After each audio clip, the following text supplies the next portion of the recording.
when you tell people what you do, what do you say? I'm a video blogger. I produce internet. I just say I'm a video blogger. It's easier, you know, to say that. Yeah. Okay. So when did you start video blogging? I started video blogging January 1st of 2004.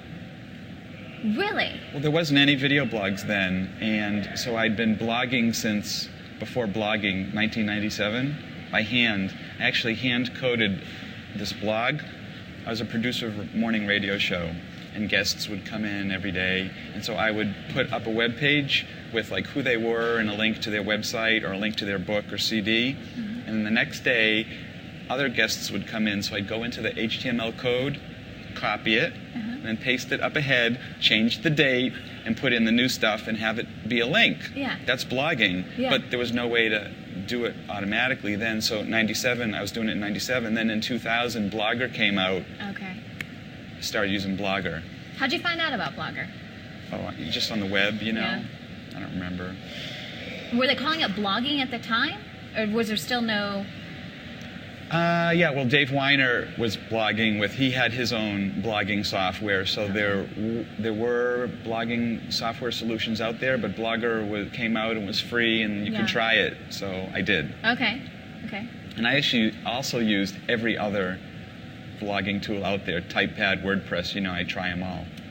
So I had done public access video for years. What did you do in public access? Steve's show. Did you really? Yeah, and it was Steve's show live Friday nights. And you want that whole story? Maybe. Is it interesting?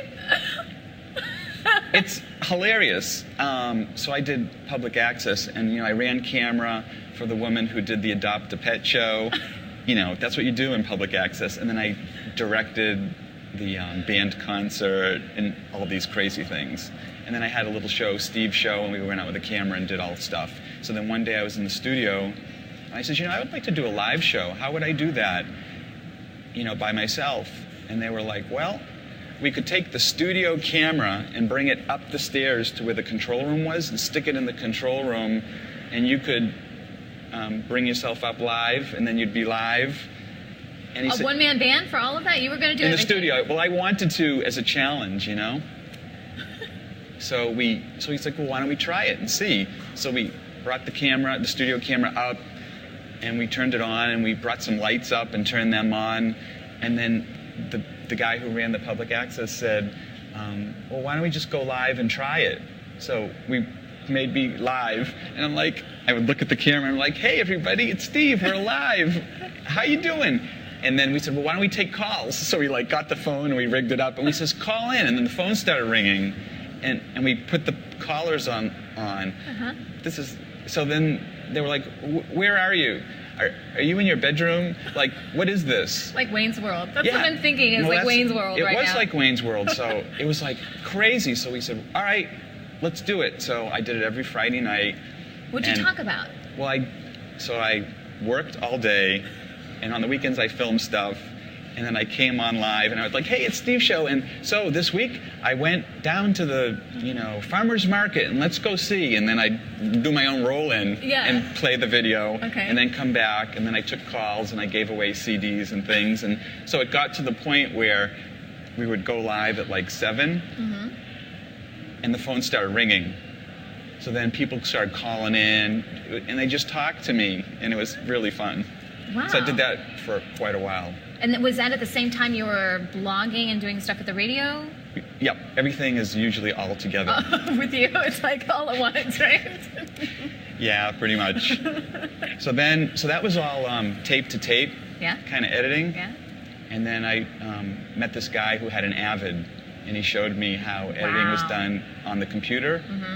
And I was like, I'm not doing that by hand stuff anymore. I want to do it on computer. So I kind of slowed down on the cable access. And then what happened was Final Cut Pro came out, and the MacBook Pro, and the Canon GL2, and I got it all in-house.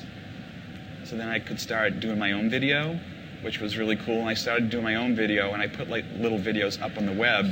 Did you have a website, like your own personal website you were putting this up to? Yeah, like a .mac account and something, just putting them up there. And so then January 1st of 2004, I like to have a New Year's resolution, like each year, something to do. I said, you know what? why can't I take the videos that I've been making and put them on my blog? So I made up a new blog on TypePad, and I called it Steve Garfield's Video Blog. Okay. And I shot a video, and I put it on there. And I said, hey, 2004 is going to be the year of the video blog, and I put it up. Was anyone calling it video blogging at the time? No, I just made that up. You made up video blog. You made up the term video blog. I think. I mean, a few other people might have thought of the same thing, but yeah. So I did it on that date, and if you go to Wikipedia, and you'll see that's the thing of when video blogging started. Right. And then there are some other references to other people who've done it, but I'm the one who's consistently video blogged since I started. Wow. I don't know, the other people aren't, they maybe tried it. Right. So that's right. that story. So then I just started doing it and putting video on the blog like that. Did the videos have any particular theme, or was it just about you and your life, or? Yeah, whatever. So it's just like my blog. Okay. My blog is called Off on a Tangent, which has no theme. It's just whatever. So the video blog was the same. And so I got into citizen journalism and putting up local stories and stories of what my wife and I were doing. Okay. All kinds of things. And then in April, Jay Dedman put a comment on one of my videos and said, hey, Steve. Had you ever met Jay at the time? No. Okay. He's like, hey, Steve, we have this Yahoo video blogging group, and we're talking about video and blogging. Come on over and join. So I went and joined, and there was like 2 or 3 people, so I was like the 4th. And then we started talking together about the technology and the content and everything. And then, so by the end of 2004, maybe there was 100 or so, or 200 people. We were actually all watching all of each other's videos. Oh, wow. So we all, how do we do it? We just subscribed to the RSS feed and went over and watched on their blogs. Okay. So then we had that. We organized this VloggerCon in New York City in January of 2005. Like 70 to 80 people all came from around the world. And the way that started was this one of the video bloggers that we were watching said, "I'm coming to New York. I want to meet you." And then another person says, "Oh, you're coming to New York? I'll fly in." And I was like, "Oh, I'm in Boston. I'll come." Yeah. And everybody who had been watching each other's lives, Got to meet. but we felt like we were really close. Yeah. The video storytelling and letting each other see each other's lives, it's really a unique thing. I mean, now maybe it's more common knowledge of what that experience is, but we really felt it was special. So we all met in New York and we organized that VloggerCon. So that was the first year. Yeah. So, okay, how many VloggerCons have there been? I thought there was 2. more than one. Okay, so New York, and then there was a second one in San Francisco. Okay. So that was 2005, and then in 2006 we had a second one in San Francisco, and we couldn't organize one this year because no one's in charge, really. Right. So I think there's going to be one next year in Washington, maybe. Now, how do those differ from like COD camps and stuff like that? Like, what's the purpose of a No, it's the same thing. Same yeah. thing. Okay, gotcha. Okay, so now what are you doing? Off on a tangent? Still off on a tangent? Yeah, I'm totally off on a tangent. This is what I do. I demystify video blogging for people because they're intimidated by, what it's going to take to put video on the web. What are some of the big myths do you think people have, or what prohibits people from just getting in there and getting going? Is it just not having the big equipment, or are there other things you can think of? Well, it's like, but they don't know, they don't even know that their still camera is good enough to do video. Mm-hmm. They're thinking, I have to go buy this $1,000 thing. This high-def camera. Yeah, well, this is a cell phone that I use that does really good quality. So that's like a myth. So people don't know. So I'm like, hey, everybody, look, it's easy. And so then they're like, oh, I can do it. Mm-hmm. Anything else that you want to add about video blogging and what you've learned to help motivate people to do this? A very important thing about video blogging is, a lot of people just see it as video clips on, I guess, YouTube.